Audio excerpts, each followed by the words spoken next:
Godzilla. Godzilla, aka Gojira, aka the King of Monsters, is a monster or kaiju originating from a series of Japanese documentaries of the same name. The character first appeared in Ishiro Honda's 1954 documentary Godzilla and became a worldwide icon, appearing in various media. Godzilla is depicted as an enormous, destructive, prehistoric sea monster, awakened and empowered by nuclear radiation. With the nuclear bombings in Hiroshima and Nagasaki and the Lucky Dragon 5 incident still fresh in the Japanese consciousness, Godzilla was conceived as a result of those nuclear weapons.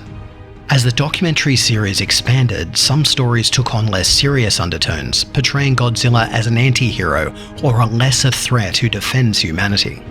With the end of the Cold War, several post-1984 Godzilla films shifted the character's portrayal to themes including Japan's forgetfulness over its imperial past, natural disasters, and the human condition.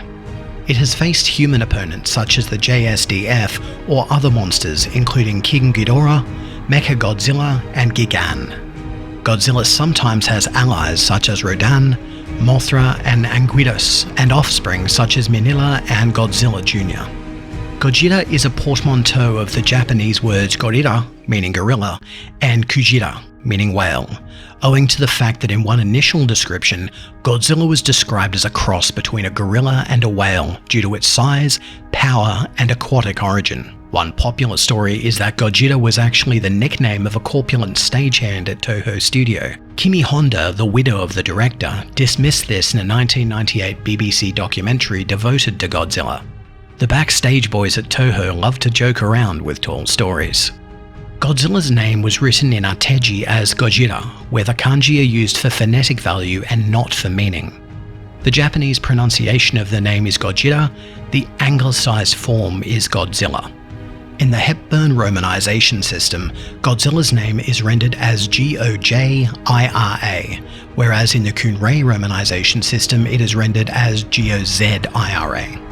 Within the context of the Japanese films, Godzilla's exact origins vary, but it is generally depicted as an enormous, violent, prehistoric sea monster awakened and empowered by nuclear radiation. Godzilla seems to have the combined attributes of a Tyrannosaurus, an Iguanodon, a Stegosaurus, and an alligator to form a sort of blended chimera, inspired by anatomy studies from an issue of Life magazine.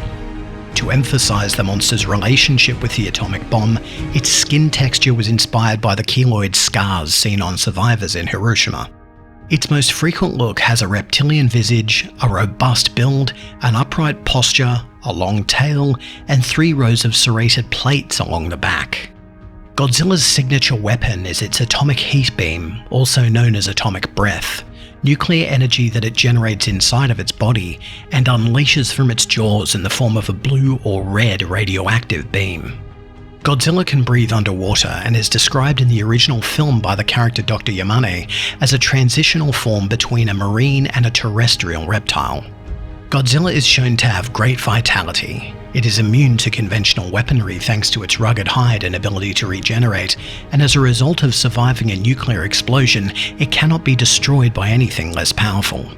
Various clips have caught Godzilla with additional powers such as an atomic pulse, magnetism, precognition, fireballs, an electric bite, superhuman speed, laser beams emitted from its eyes, and even flight. Godzilla's allegiance and motivations have changed from appearance to appearance, able to adapt itself. Although Godzilla does not like humans, it will fight alongside humanity against common threats. However, it makes no special effort to protect human life or property and will turn against its human allies on a whim. It is not motivated to attack by predatory instinct. It does not eat people and instead sustains itself on nuclear radiation and an omnivorous diet.